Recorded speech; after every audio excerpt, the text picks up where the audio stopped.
How do you film a flashback?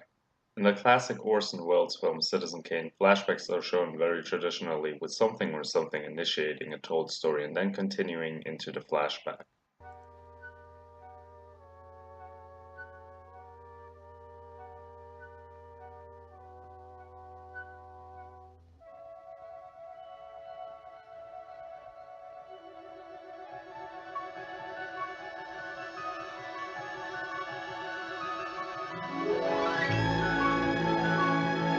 Flashbacks in that style are very easily recognizable as such even to the untrained viewer, but might feel stale and cliché by today's standards.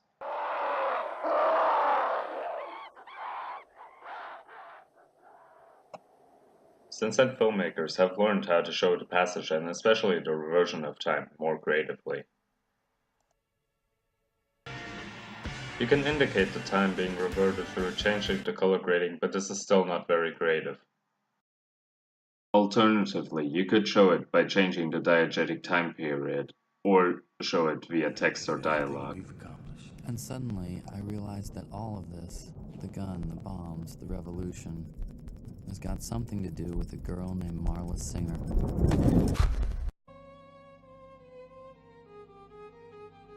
You could hide the fact that the time jump has taken place altogether, or made it exaggeratedly obvious, making the scene funny. 90s grunge song, everyone in Flanders. Or maybe use a hard cut to show how dramatically the setting has changed.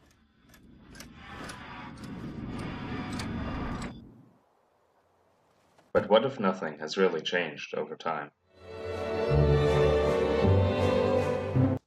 In Park Chan-wook's 2003 revenge drama Oldboy, Oh Dae-soo finds himself being imprisoned for no explicit reason and released after 15 years, seemingly at random. He spends his time searching for his captor and the reason behind his confinement. Who could hate him so much as to hold him hostage for all these years?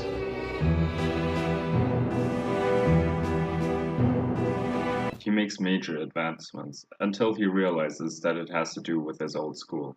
This is where the major theme of remembering and forgetting comes in.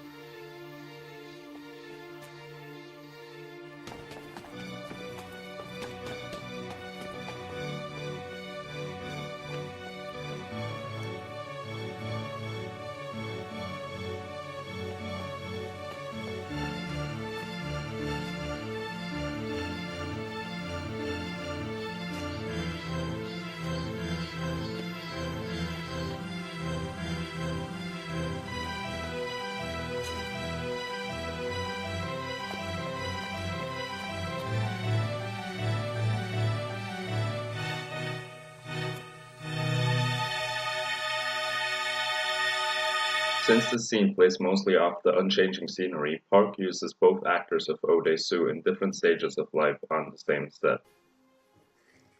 We see young Dae-soo at his last day of school, when the camera suddenly pans out the window to show him running while old Dae-soo is looking out of the window. Of course, Oh Dae-soo doesn't literally see his younger self, but rather remember this moment from his past, and seeing it from a figurative perspective.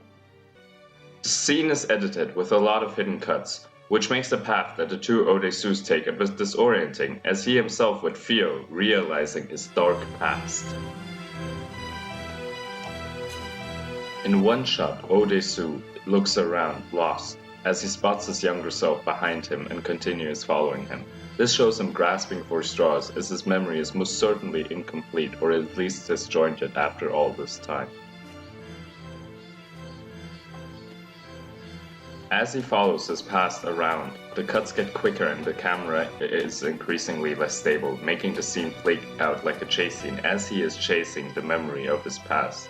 This crescendos further as he becomes increasingly aware of his repressed memory until he arrived at the room where it all happened. This scene encompasses the very essence of the flashback. It does not just arbitrarily go back in time, but focuses on how a character experiences/remembers the past. This reminds the viewer that stories aren't told from an omnious, omniscient force, but rather from subjective perspectives. When a character sits down and reminisces on the past, we get a Citizen Kane-esque flashback. But this would not nearly be as effective, since Odesu interacts with the environment, actively walking along the paths of his past and pieces the memory together.